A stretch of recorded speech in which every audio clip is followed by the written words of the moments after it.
Good morning, everyone. Thanks for being here so early. Welcome to the Global Town Hall from this first high-level meeting of the Global Partnership for Effective Development Cooperation. I'm Lawrence Pintack. I'm the founding dean of the Edward R. Murrow College of Communication at Washington State University. I'm here in part because much of my journalistic career has been spent covering the very fragile states that we're talking about today, so I'm particularly interested in the conversation today. As all of you in the audience know, this is a global town hall that is being streamed via YouTube and Google+. We have an audience around the world. You in the room know, but some in the audience may not know, that this summit, this overarching summit, is a follow-up to the 2011 Busan gathering, where more than 40 countries and international organizations adopted the New Deal for Engagement of Fragile States. For the next hour, we'll be discussing the experience of these fragile states, what's worked, what has not. This will be a conversation. We'll have a panel up here for you to discuss this with. In the audience, there are forms.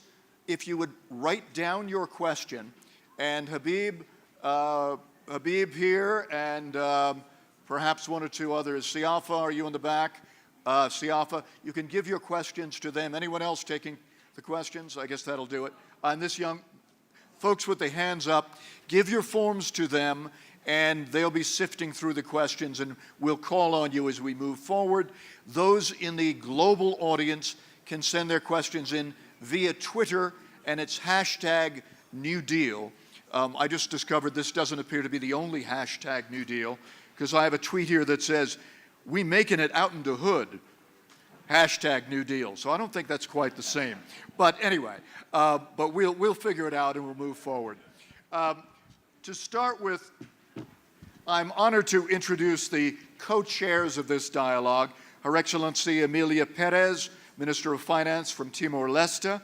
She is co-chairman of the International Dialogue, and His Excellency Pekka Haavisto, the co-chair and Minister for International Development from Finland. They're going to make an opening statement, but let me emphasize that I was asked to do this rather than someone who is a diplomat, because I'm not going to be diplomatic today. We have a hard finish at 9:15 local time. We need to keep the questions very short, any comments very short. The opening statement will be the only one that goes a little beyond those parameters of short. So if the co-chairs, if you could give your opening comment, I would appreciate it. Mr. Haavisto and Ms. Perez. Thank you, Chair, and I also want to welcome everybody on my behalf. I'm a little bit new kid in the block. I was appointed October as a Minister for International Development Cooperation, and then from January I have been co-chairing this. I have in my past some experience being a Minister for International Development and also working in countries like Somalia and Sudan and so on. And of course, this is a unique opportunity to hear your views and analyses about the successes or non-successes of the New Deal during the past 3 years. I think that what is unique in the New Deal, of course, that it's a global framework over the world, including all the continents. It was agreed in Busan 2011, as we remember. The purpose of it is to use the experiences of the conflict countries and also experiences of the donor community from different fragile situations and bring these experiences and best practices to action. And of course, it advocates change within the countries, but also change in the international community, how international community works. We already know when we look with whichever crisis, whether it's South Sudan, Somalia, Central Africa currently on the African continent, which are very topical issues, that the neighborhood and the region are very, very essential to fix these issues as well as the common goals of the international community. And one issue I just want to keep in mind, I'm coming from Washington, coming from New York, that now we are dealing so much about the post-2015 topics, and at least from our side, from Finland, we have raised up like the IDPS has been raising up the issue of the peace building and state building as one of the goals also in the post-2015 issues. So let us discuss also that topic. With these words, I wish you all welcome. Thank you. Thank you. I make my colleagues' words here as mine as well in the welcoming all of you. I just want to say from a fragile state minister of finance who has to deal with the nitty-gritty on the ground, the New Deal is a formula that works. I offer my country as a case study. We did a lot of things that are in the New Deal elements that we implemented, and it took us out from the fragility, the crisis mode that we were in, to today, where we are being looked at as a success story, both in terms of political and economic and social as well. We still have a long way to go, but all I want to say is that it works, but it requires goodwill from both sides, or from everybody's side, really. It has to put people at the center, and therefore it challenges us to change our approaches, our behavior. And the formulas that are in the New Deal, if you implement it in the right way, it does that. You cannot go back to status quo. Status quo does not work. We tested it, and we have the evidence for it. So it requires courage to challenge your own institutions, because the formula that you are adopting comes from decades. It is not working. You really need to step out and think outside the box and implement it. Take the risks that are necessary. Otherwise, you won't have the results that you need. And the end result is to get everybody on the development path. And that's what we are all about. How does this affect? We tested in a fragile context. However, when you look at it, the formula, the framework applies to anybody, any country, sorry, that goes into conflict. Let me just give a quick example on the jobs, for example. Jobs is very important because young people need jobs to occupy themselves, to actually get some income, to actually feel that there is hope for them. Now, usually jobs have to be divided. When you're dealing in a fragile context, you may have to divide the jobs into small pieces so that it addresses the limited capacity. But in another country where the capacity is higher, like the Arab countries, the capacity is there, then you can actually apply the same formula, but in a different way, because they can actually handle much more complex projects. So this is the way, I'm just saying this so that you have to think outside the box. That's the bottom line. Have the courage to challenge the formulas that you've had until now. So welcome, and I hope that, like the moderator said before, we are very much adventurous in the sense that we have to address, and we don't have to be diplomatic about anything. Otherwise, we will never develop our nations. Thank you very much. Thank you so much. Because we have people straggling in because of transportation, I just want to re-emphasize ground rules. We'll be taking questions from the audience, but you must fill out the forms in front of you and pass them forward to folks who have their hands up, and we'll select some questions. Before I'll bring our panel up, but while we do that, we have a brief video that gives an overview on the New Deal and where we've been and where we're going. If we can roll the videotape. And if our panelists can please come forward.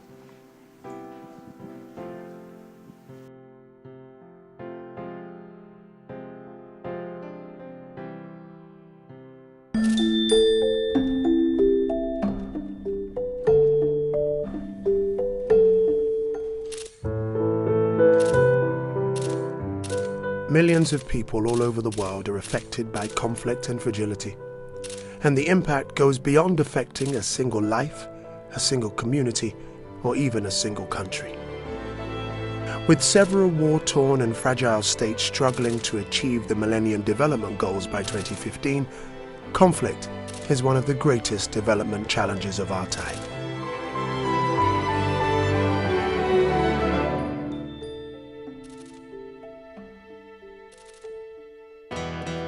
The New Deal is an agreement that sets out new ways for donors to engage with fragile states. It's country-led and country-owned. For me, the New Deal is the formula or the answer to a country emerging from conflict and to ensure that they don't fall back. What is special in the New Deal, of course, is that countries, the vulnerable countries, the fragile states themselves are there on the driver's seat. Lessons from around the world on what does and does not work are reflected in the New Deal. Countries and global partners must invest in what will make sustainable peace possible. These are the 5 peace-building and state-building goals. There has to be a space for everybody to talk, to dialogue, to participate. People must feel safe. How in the whole world can children go to school if they don't feel safe? Access to justice. I don't talk formal justice, I talk social, economics and criminal justice. So people do not take justice into their own hands. You have to create jobs. Then they have a bit of income at stake in the whole business. Then they are not about to go and burn it or destroy it. Last but not least, how to manage your resources so that you can get your own revenues, so that you can finance your services. So that's the 5 big goals. There are 2 guiding principles: a real commitment to country-led and country-owned processes, and to building strong partnerships with stakeholders to ensure results. Prior to joining the New Deal, Sierra Leone had already overcome high levels of violence and held peaceful and democratic elections, including the transition of power to an opposition leader in 2007. The New Deal strengthened national ownership of the development agenda. Since volunteering as a pilot country under the New Deal, a peaceful referendum in 2011 saw a 99.8% vote from secession from Sudan. Since then, the disruption to peace from December 2013 shows that setbacks can occur. However, the government sees a bright future, aiming to use its abundance in natural resources to develop a sustainable agricultural sector as a backbone to the economy. 2014 is the year that millions of Afghans cast their ballot in a peaceful presidential election, and the year that the international military forces are scheduled to leave the country. Afghanistan has made great strides in working with donors to ensure that aid and national development policies are focused on delivering results for the people. Of course, my personal hope is that through this action, the New Deal action and the coordinated action between the donor countries and recipient countries, the help and the aid and the support comes in a much more effective way. It worked in my country. I would not preach anything that we have not worked on before. If you do the New Deal properly, if you implemented it in the understanding that I understand New Deal, then the chances of you getting out of fragility is very big. Addressing conflict and violence must be a priority for the agenda that replaces the existing Millennium Development Goals post-2015. And the New Deal, as you know, calls for stronger ownership. And that's very, very much a common tune throughout all of our countries, individually and collectively. More countries and organizations that join the New Deal, the more powerful our impact will be. It is time now for us to take the next steps, to do more, to be bold, and to work together.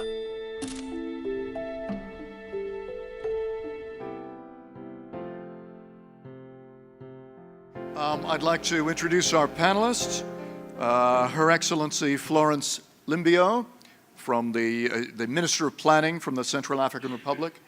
Can you come forward, please? Where is she? Ms. Limbio? Yeah. His Excellency Celestine Vunabandi, Minister of Planning from the Democratic Republic of the Congo. Nancy Lindborg, Assistant Administrator from the U.S. Agency for International Development. Ambassador Martin Dahnden, the State Secretary and Director General of the Swiss Development Cooperation Agency.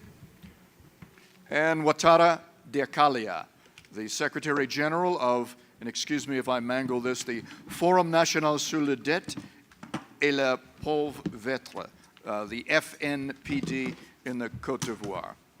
So thanks to all of you for joining me. For those just coming into the room, again, if you have questions, fill out the forms and pass them to the folks with their hands up. Mr. Dahinden, can I start with you?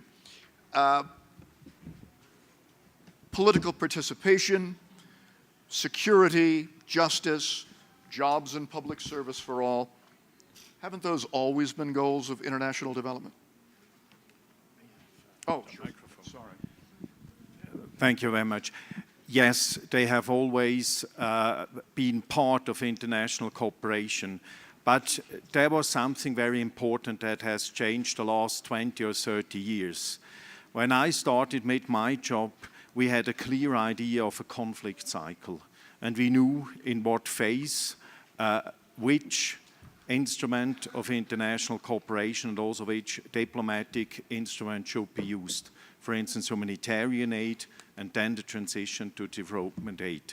Now the world has changed. We have more and more to deal with protective crises where you need very different kinds of elements, and I'm speaking, of course, from the view of a donor country. And if you look now at the state, the peace and state building principles, you find this very much reflected.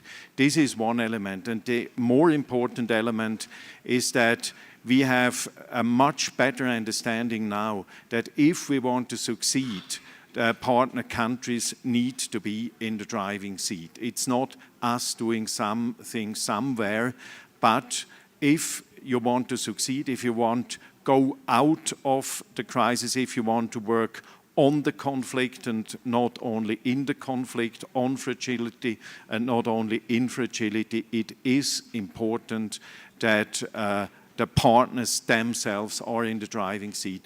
And this is something that has been changed, and this was not so much in the center of international cooperation 10 or 20 years ago, or I would say before the New Deal came, and therefore the Swiss government is a strong supporter of the New Deal and the New Deal principles, and we are sure that it will be an important contribution, and it should be an important part of a future development agenda of the post-2015 agenda. Thank you. I'd like to begin to go to the audience for questions. There's a microphone floating around. If Martin Herman from the State Secretary from Denmark can identify himself while the microphone gets to him, let me ask another question. Mrs. Limbio, and by the way, translations, apparently we're going from English to Spanish to French and back, so there'll be a bit of a delay. Mrs. Limbio, in a recent article, Hilda da Costa, who I saw earlier in the audience, not sure, in your article recently, Mr. da Costa, you said recent bloodshed in the CAR makes it a test case for the New Deal. Mrs. Limbio, practically, how is the New Deal being applied on the ground in your country? Le New Deal dans notre pays n'a pas été mis en place de manière globale, pour la simple raison que quand nous avions adhéré au New Deal, nous avions commencé à mettre en place un certain nombre d'opérations pour nous permettre de l'implémenter dans le pays. Malheureusement, la situation de crise que nous avons vécue déjà en fin 2012 ne nous a pas permis de le faire. Nous avons élaboré la feuille de route. Nous avons déjà sensibilisé les différentes couches de la population qui sont intéressées par le New Deal, c'est-à-dire la société civile, la plateforme religieuse, le secteur privé. Et nous avons une plateforme qui existe déjà. Malheureusement, nous n'avons pas pu le mettre en œuvre, mais dans nos perspectives, nous lançons un appel au G7+, pour nous aider à mettre en place le New Deal effectivement dans notre pays. parce que nous sommes un pays encore en conflit, nous sommes un pays très fragile et nous savons que le G7+ nous a beaucoup aidé parce que c'est le G7+ qui a été à l'origine de l'organisation de beaucoup de réunions, déjà dans le cadre de la réunion de Bruxelles, où nous avons pu obtenir des financements pour l'action humanitaire et pour le développement. Par ailleurs, nous avons été reçus à Dubaï par le G7+. Et pour cela, je remercie de tout cœur Madame Pires pour tout ce qu'elle a fait pour mon pays. Au cours de la réunion de Dubaï, nous avons pu expliquer en long et en large les raisons qui ont prévalu dans notre pays et qui sont à l'origine du conflit que nous vivons. Ensuite, nous avons eu encore d'autres réunions qui ont permis de mobiliser la communauté internationale. Je vous remercie. Thank you so much. Mr. Herman, would you like to ask a question? Yes, thank you. Let me begin by saying that Denmark remains very committed to the New Deal process. Support to conflict-affected states and situations of fragility is a key priority in Danish development cooperation. I'll also use the opportunity to say that for us it's been very inspiring to work with G7 plus countries as part of the international dialogue, and we have learned an awful lot. As Minister Pires said, I think although the New Deal process is still a relatively young process, I think we already have a number of very important lessons that we've learned through the process. I've just come from meetings in Washington and New York where we've spent some time discussing also the post-2015 process. So my question is, how do we make sure, how can we work together in ensuring that both the experiences but also some of the principles from the New Deal process gets into the 2015 process, and that concerns over fragility is not left out in the post-2015 process? Thank you. Mrs. Lindborg, would you like to take that question? Yes, hi, and thank you. Denmark has been a wonderful supporter. Thank you for the question. I think there were some very powerful statements made by the high-level panel in their paper about the importance of tackling peace and governance and conflict issues if we hope to meet the goals of ending extreme poverty and all the goals of the post-2015 panel.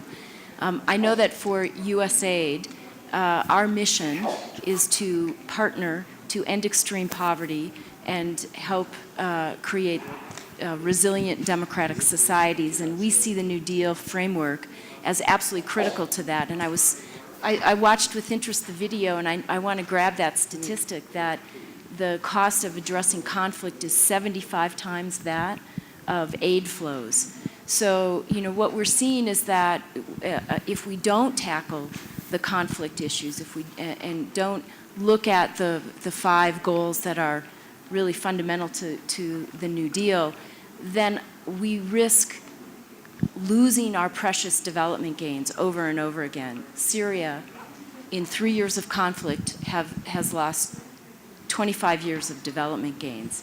And we're seeing South Sudan teetering on the brink of losing its very fragile development gains over the last few years.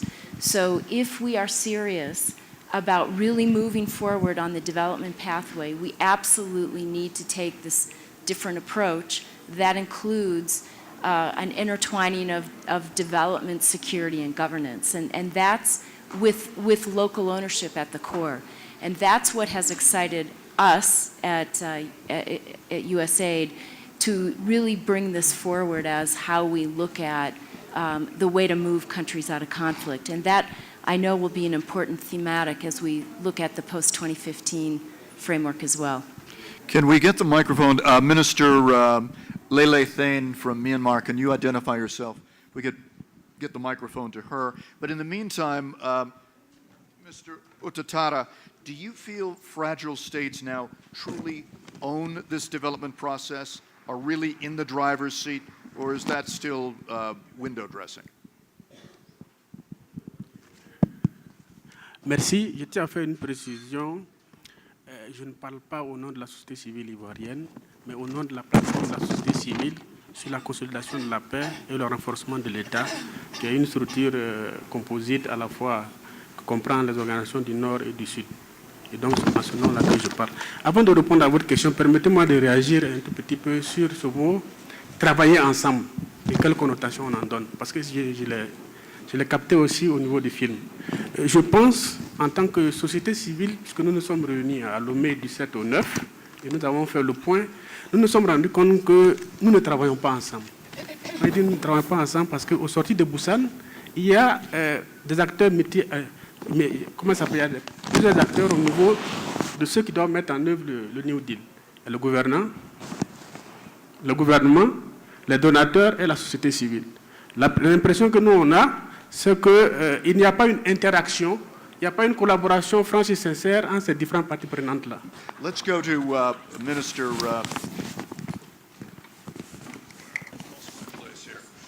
Minister from Myanmar, if you could ask your question, and then we'll come back to you if that's all right. Thank you very much for giving me a floor. In our case, Myanmar doesn't consider itself a conflict-affected state. However, we do acknowledge that in some respects, our transition remains fragile. It is for this reason Myanmar sees much in New Deal and the international dialogue on peace building and state building that could be relevant to our country. I think trust building, transparency, accountability are very important for the country. And I also think development needs to be inclusive. That's why we are taking concrete steps to address the urgent challenges of poverty, disparity, and unequal distribution of public services. Myanmar is a country, that is willing to able to see the current reform process through to the end. However, we know there will be challenges ahead. So I'd like to ask to the panel, based on your experiences, what are something we should be looking out to ensure that these challenges do not derail our reform process? And how can we, as a government, better prepare with our development partners for these inevitable challenges for the long term? Thank you very much. Would that make sense to go to one of the donor countries? Ambassador Dahandan, could you answer that? I'm not sure if I have really understood the question, but you could perhaps reformulate it, and then I will try to give you an answer. I think it comes down to what can fragile states do to better prepare themselves to take part in this process. Okay, I think with the goals, the peace and state building goals, you have very good avenues. What I think is important is first to see that there is, in our view, a responsibility with the government structure, so to do the utmost to develop them. But I think it is also important for a peace and state building process to recognize that it is not only an issue of the government, it's a societal issue that is going much further. So therefore, there should also be an environment, an enabling environment for the civil society to play their role. And there is also, in many cases, at least as we have seen it in our experience, an important role of local structures and local authorities. So it is too simplistic to think that government in the capital can deal with all of the issues. It's an important part, but it is a part only. And I think if we have this comprehensive understanding, we will forcefully move ahead and get out of fragility and change fragility rather than providing some sort of services within fragility. Thank you. We have a tweet from Angela Lucigi who says, resilience is at the heart of sustainability. Development is investing time, resources, and risks, and uncertainty of fragile states. Hard to argue with. If we have the translation sorted out now, Mr. Funabandi, can I ask you, what has changed in the DRC as a result of the New Deal? Je voudrais d'abord vous remercier, Monsieur le modérateur, vous dire que le New Deal, comme quelqu'un vient de le dire, c'est un processus participatif. Un processus participatif de plusieurs parties prenantes, le gouvernement bien sûr, la société civile, les secteurs privés, les organisations non gouvernementales au sein d'un pays.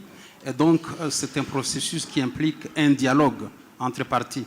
Un processus également qui suppose que les différents acteurs de développement s'alignent sur ce qui est conçu, convenu par ces différentes parties prenantes, comme idéal pour un pays pour sortir justement de cette situation de fragilité. Le cas particulier de la République démocratique du Congo, comme vous le savez, c'est un pays qui a vécu une situation de conflit armé très longue. C'est pratiquement depuis 1996 que le pays a connu une situation de crise armée. Aujourd'hui, nous sommes dans une situation de sortie de conflit, mais pour être en mesure de reconstruire cet État, de renforcer l'autorité de l'État, il faut nécessairement impliquer les différentes parties à travers un dialogue constructif. C'est ce que nous avons fait, par exemple, l'année passée, à travers ce que nous avons appelé les concertations nationales. Les concertations nationales ont permis aux différentes parties de pouvoir se retrouver, de pouvoir discuter et de se mettre d'accord sur un programme commun. À l'heure qu'il est, nous sommes dans une phase d'élaboration, de finalisation du programme intégré de reconstruction de territoires post-conflit, un programme justement qui est en train d'être élaboré sur cette base consensuelle, participative, qui implique également les partenaires au développement. Voilà un peu ce que je pense comme approche justement pour que le New Deal en tant que processus soit véritablement un facteur de reconstruction de nos États. Merci. Thank you so much. Can James Dean from BBC Media Action identify himself?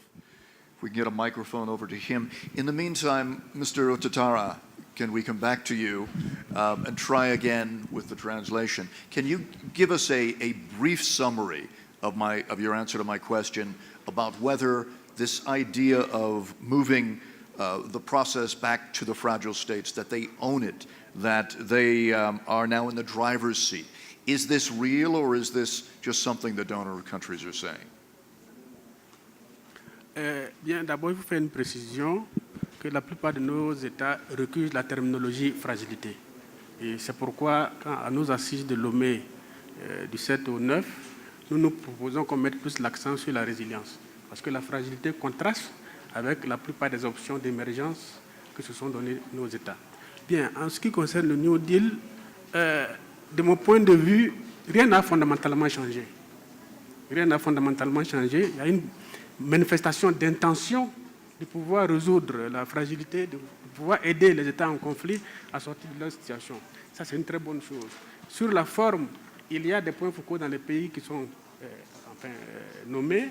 Il y a des efforts pour traduire en acte le New Deal, mais en termes d'évaluation, 3 ans après Busan, nous disons que la moisson n'a pas été à la hauteur de l'attente.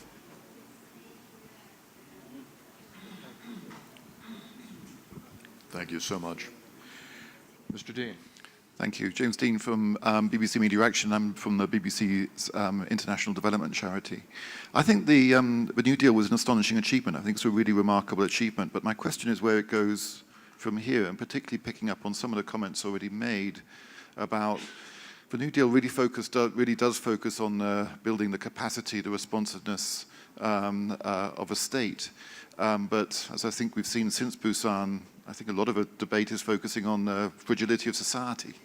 And is that the direction of travel now? A lot of the work we do is on tracking how people get information. We live in an increasingly ubiquitously connected world. the drivers of fragility, the determinants of fragility are increasingly where people are getting their information from, how their loyalty is being formed, and sometimes this is completely independent of the state. So is this, that's just one component of it. So where is this going? What's the next steps in terms of really getting to the roots of dealing with fragile states and fragility?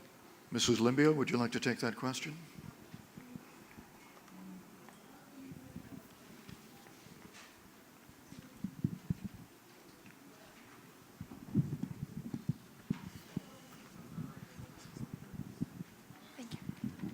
Je pense que le New Deal, c'est un processus qui peut permettre à toutes les sensibilités d'un pays de se mettre ensemble et de travailler pour qu'il y ait la sécurité, la consolidation de la paix, pour qu'il y ait réhabilitation de l'État.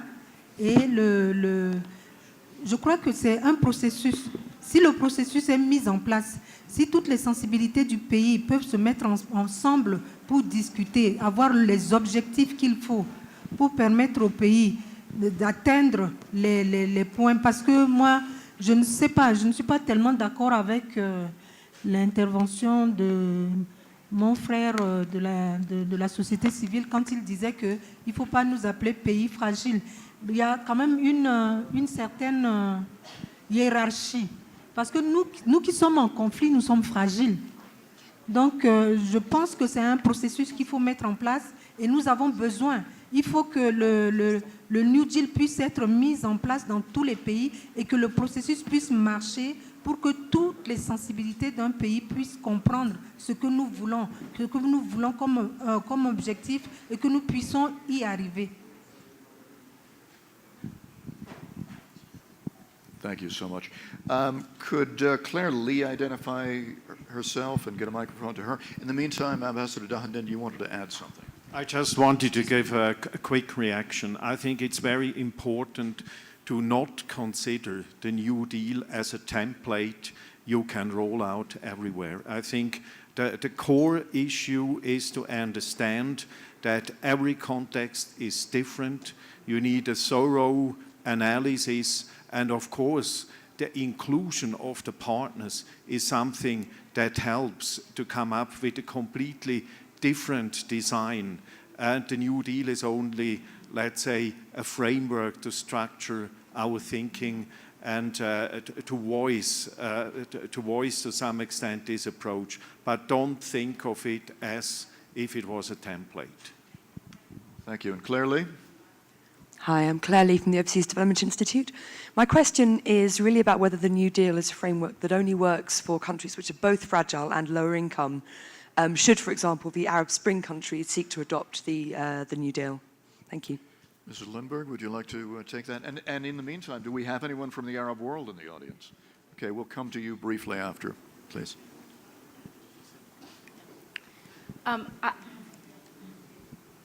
I'm very enthusiastic about the New Deal framework as being useful not just for fragile states, but also, not just for lower income countries, but also those who are middle income but have fragility and or are experiencing conflict. Because what it basically does is, through the 5 peace-building, state-building goals, I think lay out a different vision of how a state and the society relate. We very much embrace the idea that fragility is a combination of state effectiveness and state legitimacy. And often you can be middle income and not have legitimacy.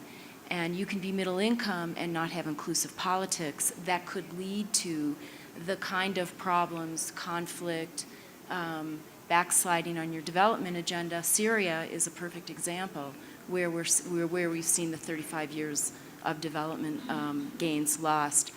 I think that one of the useful tools that has come out of all of the work around the New Deal is the fragility assessment that gets to the contextual issues that are so important to understand. And I also believe that there is not a dichotomy between fragile societies and fragile states, but they're a part of a system. and it needs to be seen as the relationship between the two. I've seen just in the last few months where places like South Sudan and places like Central African Republic, where I've been in both places the last month, societies are not, they are often hostage to the wrong kind of messages coming from leadership. And the fragility is often because they don't have other means of gaining information, and they don't have the benefit of a state that is delivering services and with a justice system. So I think that's a false dichotomy, would be my answer to the previous question. Can we get the microphone to the gentleman in the back from the Arab world? There we are. Can you identify yourself, sir? A quick comment on this idea of should Arab Spring countries come into the New Deal? Yes, thank you. My name is Abdul Karim Sadiq from Kuwait Fund. Let me very quickly, please, make 1 or 2 comments on the whole issue of fragility. Fragility can be self-human induced because, as you already mentioned, conflict for different reasons. But here I must say conflict is of different levels. Sometimes it's extremely violent. Sometimes you can hold control of it, perhaps in a short period of time. Now, another aspect of fragility. Fragility could be exogenous, could be internal. Internal, depending on whether a government is on the right track in terms of government, economic development, and so on and so forth. Exogenous, I think this is an international relationship in terms of trade with partners and so on. And here I must mention the 2 recent crises, the food crisis, the financial crisis, which made fragile countries even more fragile. Now, in terms of our meetings over the 2 days here, development cooperation. Quickly wrap it up if you could, okay. So, now about Arab Spring, we call them our Arab events. Countries different in this respect, but certainly they all need good governance, they need economic development, they need to invest, they need to have participatory development in order to establish long-term, lasting peace. Thank you very much. Thank you very much. We have a question from Twitter, Dewi, and excuse me, I'm reading handwriting here. I think it's Saravia. Gender perspective has been embraced within the New Deal. Could this be reflected in the target's output and compacts? Mr. Vunabandi, would you like to take that question on? Oui, c'est exact. Les questions liées au genre doivent justement être retenues dans les objectifs du New Deal. Parce que, comme vous le savez, le New Deal, je l'ai déjà dit, c'est un processus participatif, un processus qui implique de se mettre sur les chemins de développement en tenant compte d'un certain nombre de difficultés qu'on a connues et qui ont fait que l'État puisse s'affaiblir. Et lorsque vous considérez les pays qui ont connu des situations de crise, vous constaterez que s'il y a un aspect sur lequel la fragilité se manifeste encore davantage, c'est dans le domaine justement du genre, dans le domaine de la prise en compte, ou plutôt les femmes dans les conflits armés sont généralement les plus fragiles et les plus touchées. Et donc on ne peut pas imaginer un processus comme celui-ci qui ne tient pas, qui ne prend pas en compte la dimension genre, qui doit être donc prise en compte dans les objectifs visés par le New Deal. Mais puisque j'ai le micro, je voudrais revenir un peu sur une question qui a été posée. Le New Deal, c'est vrai, s'adresse de manière toute particulière aux pays fragiles, aux pays qui sortent ou qui sont dans des situations de conflit. Mais je voudrais tout de même préciser que le New Deal s'adresse également aux pays développés, en fait à tous les partenaires au développement, en ce qu'il est question que ceux qui justement viennent aider les pays fragiles, les pays sortant des conflits, tiennent compte des objectifs primordiaux du New Deal, c'est-à-dire le renforcement de l'autorité de l'État, la consolidation de la paix. Il faut tenir compte des situations particulières des pays en situation de fragilité. Et voilà pourquoi, d'ailleurs, le New Deal fait partie du processus de Busan sur l'efficacité de l'aide, en ce que ceux qui viennent aider les pays dits fragiles ou en situation de résilience devraient pouvoir s'aligner aux objectifs fixés par ces pays à travers justement la matrice de fragilité qui est un des éléments du New Deal. Merci. Thank you. We have about 7 or 8 minutes left, so I want to get a couple of quick questions and quick answers in. Can we get a microphone to Thomas Yanga? Can you identify yourself? And meanwhile, can I come to you? I'm sorry, I've lost my... There we go. Mrs. Lindborg. How, in a practical sense, does the New Deal change how you, as a donor, give money and support fragile states? Great, thank you. You know, one of the important features of the New Deal is the partnership among all the development partners, and the... You're not... You have your earphones on, that's why. Oh, okay. Is the... Okay. Several sets of headphones. There we go. The importance of the partnership, and that it provides really a framework for mutual accountability. And so we have been very engaged with the New Deal since Busan, and are a sponsor of the Liberia pilot status and been very active in working with Afghanistan and Somalia as well. In those 3 places, we have worked very closely with our government partners to look at the ways in which, when and how we can move towards more on-budget support. We've done careful reviews in Afghanistan, for example, and identified 7 ministries with which we're working on a budget support approach. In Somalia, after the endorsement of the New Deal recently, we are revising our entire strategy from across the U.S. government's engagement to really be supportive of the priorities that were identified in that compact. You know, we know, I think all of us, that it has to have country ownership, country commitment. It's not going to work if the development partners want it more than the country does. So if you have that expression of commitment, that expression of accountability, we embrace that, and we embrace the opportunity to work with accountable partners on moving from fragility onto the pathway for development. It's a wonderful opportunity, and I do think the mutual accountability aspect of it is absolutely critical. And one of those pieces is certainly local politics. We have several questions about local politics. Thomas Yanga, could you kind of epitomize those questions for me? Thank you. I'm Thomas Yanga. I am from the World Food Program. I belong to one of those organizations which supports countries engaged in the New Deal or considering to engage in the New Deal. And what we have observed is that some of those countries, the population affected by conflict or by other form of vulnerability, have pressing and basic needs that humanitarian agencies are trying to cover through humanitarian and resilient activities. But sometimes once those countries are out of the screen of or the cameras of the CNN or BBC, we face some challenges in mobilizing resources to meet the needs of those population affected.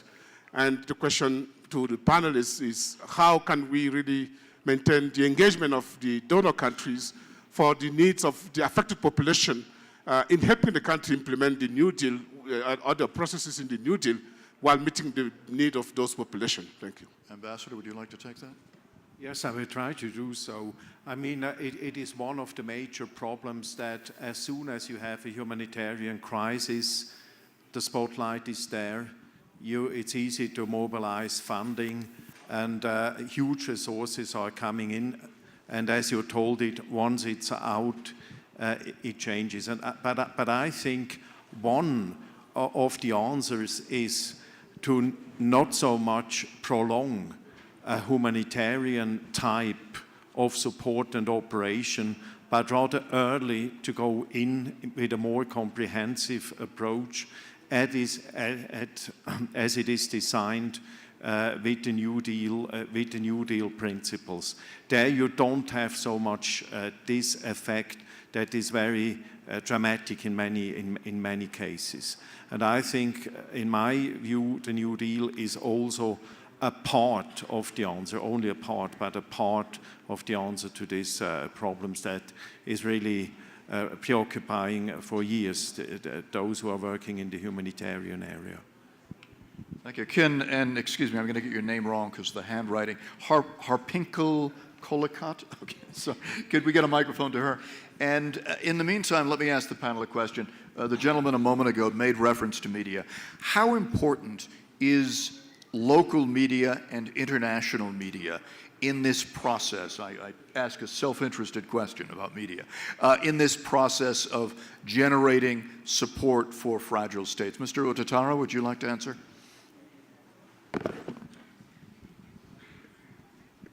Oui, moi je pense que les médias ont un rôle important à jouer en tant que relais d'information, en tant qu'acteur ou bien en tant que facteur de distillation de l'information. Les médias ont un rôle très important à jouer. Et au même moment aussi, en jouant ce rôle aussi, il faut qu'il soit aussi astucieux et il soit bien outillé, parce que aussi c'est un vecteur de diffusion de mauvaises informations aussi à la fois. Donc c'est un couteau à double tranchant. Il faut savoir l'utiliser pour qu'il puisse donner le résultat escompté. Donc les médias ont un rôle fondamental à jouer dans ce processus-là. Et pour étayer mon exemple, nous avons déroulé le projet de dissémination du New Deal en Côte d'Ivoire.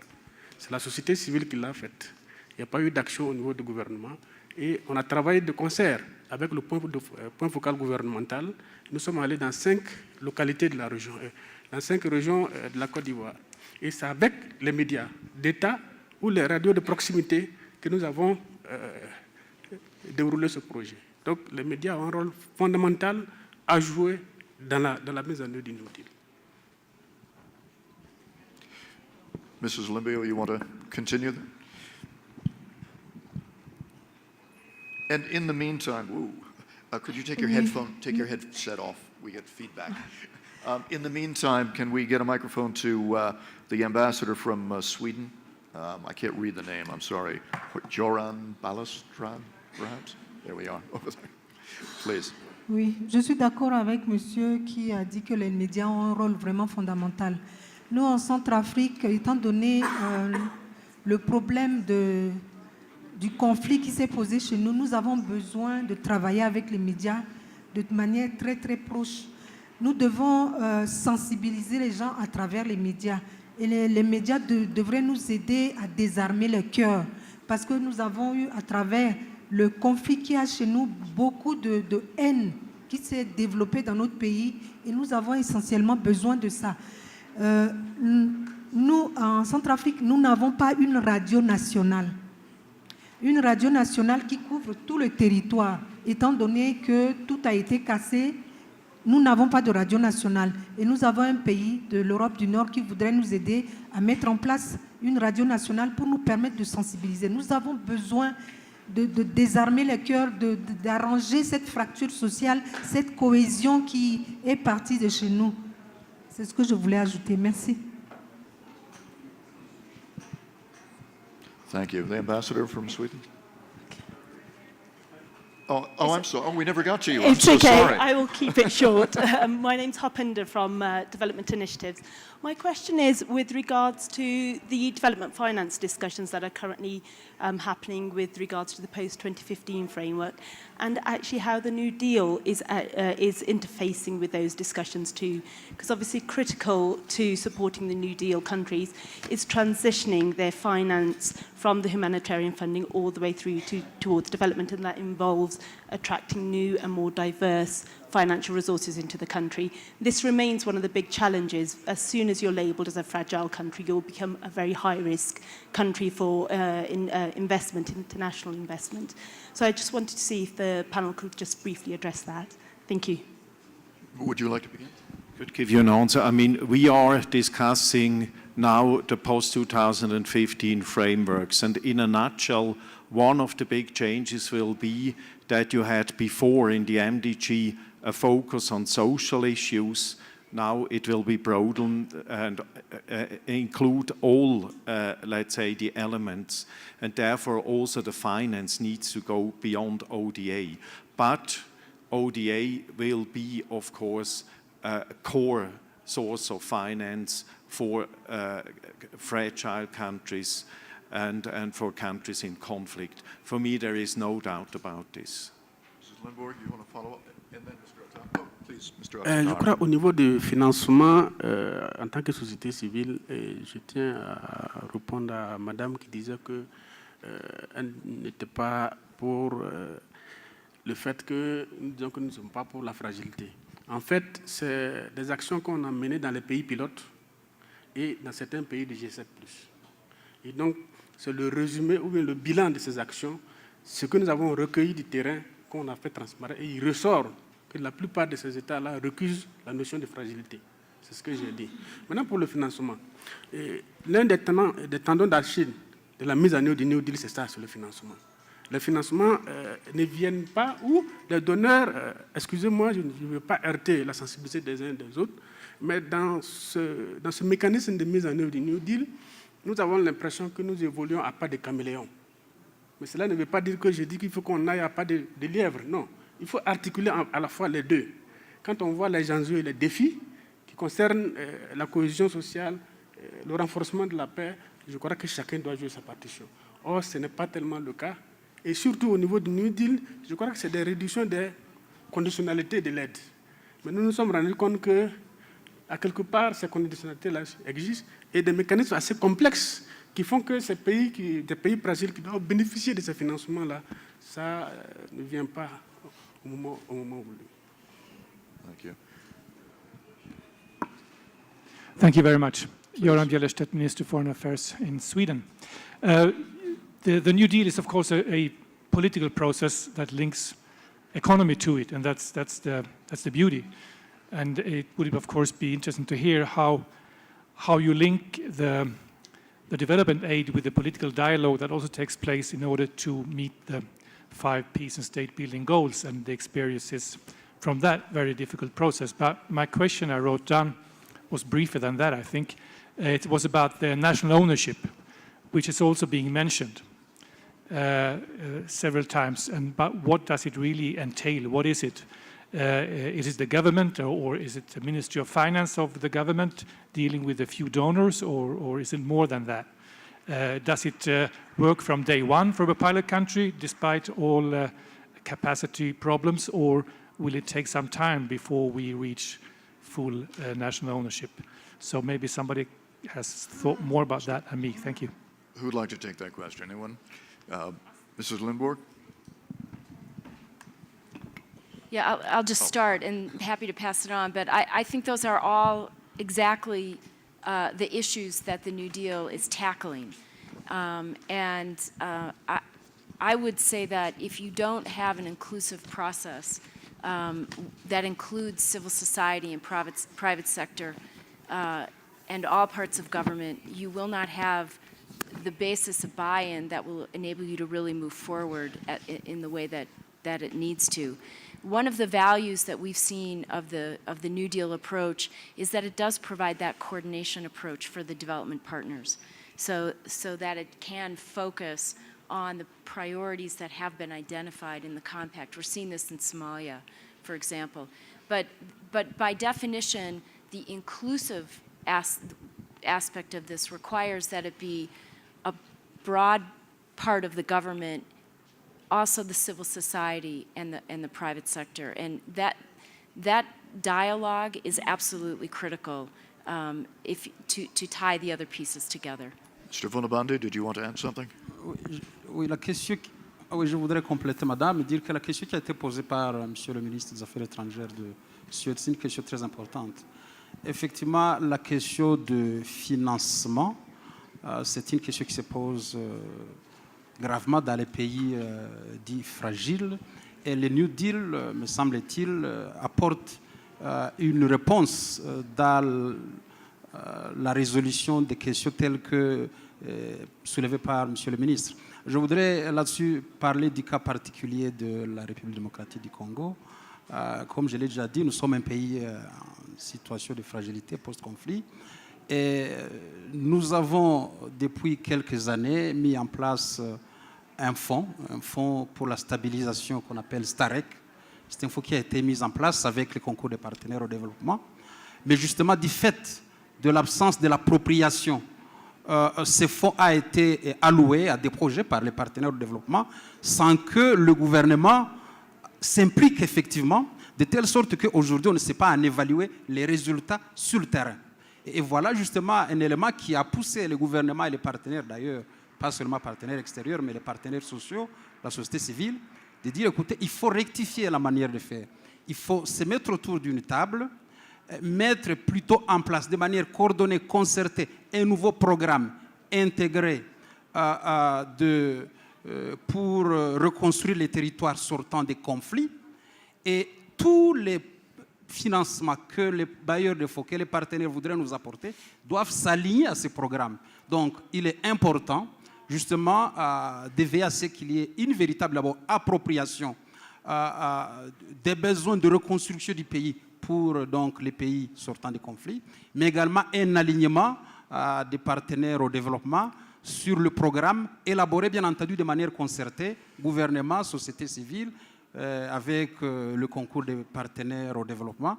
Et il me semble que c'est que justement suggère le New Deal à travers justement le compact et la matrice de fragilité qu'il faut avoir pour assurer le suivi de programmes de développement conçus de manière concertée. Merci.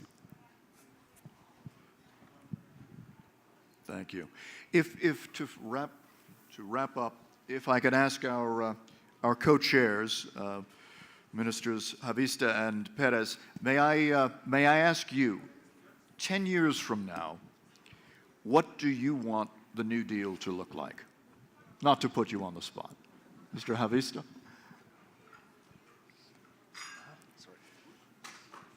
Okay, thank you.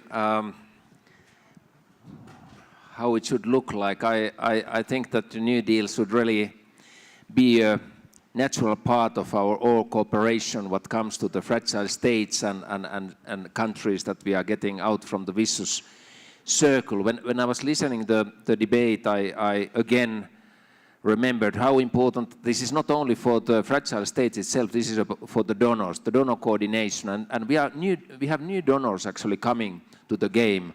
And the more important it's to have the priorities right and the donor coordination with the New Deal priorities working. The second question is about the ownership. Actually, we have many peace processes in the countries which are not triggered by the country itself. These are triggered by the region, or these are triggered by the international community when the international community gets fed up for the situation. But then how to get the ownership back to the ground in these peace processes is, in my mind, a very crucial issue when we look Somalia, when we look the others. These are partly peace processes triggered by the region and by international community. Post-2015 was mentioned here, and if we think 10 years from now, I hope that the post-2015 includes the principles of New Deal and fragility and peace building, state building. I think that's important. And last but not least, the issue of the media was raised up here, and we have seen so many times again and again when actually media is triggering the ethnic violence, media is triggering the religional violence, media is making the differences between the clans and so on.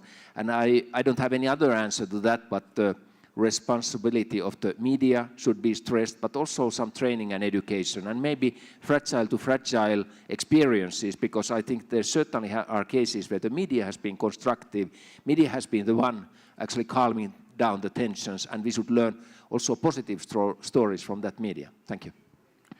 Minister Perez? My last words is that New Deal is really a holistic framework. It brings politics, it brings security, development, humanitarian, diplomacy, you name it. It brings it all together. And I cannot see how we can actually work in the future without being holistic about it. We just cannot, we cannot continue to do silo work. New Deal also puts on the table issues or concepts and challenges us to understand exactly what it means. Things like trust, things like support. Do we understand what support means? Support doesn't mean I go and put conditions on you. I support. Issues like leadership, issues like ownership, transparency, accountability, responsibility, and coordination. I will ask you, not ask you a question, but I will just highlight it. For example, when you pass or bypass country systems, how can you help build the state? If you are not transparent about what you are giving to the recipient country, how do you expect the leaders to lead and make decisions or prioritize their decisions? If we don't align our programs and concepts to countries' priorities, how do we get ownership from the leadership? You can't. So everything is really interconnected and interdependent. We really need to work that way. There's no other way, I don't think, if we want to be successful. Thank you so much. And with that, let me thank Ambassador one of these days I'm going to get your name right. Dahinden, Minister Limbio, Minister Vunabandi, Administrator Lindborg, and Watara Diakalia. Thank you so much for joining us. Thank you in the audience and you around the world for this New Deal dialogue. I'm Lawrence Pintack.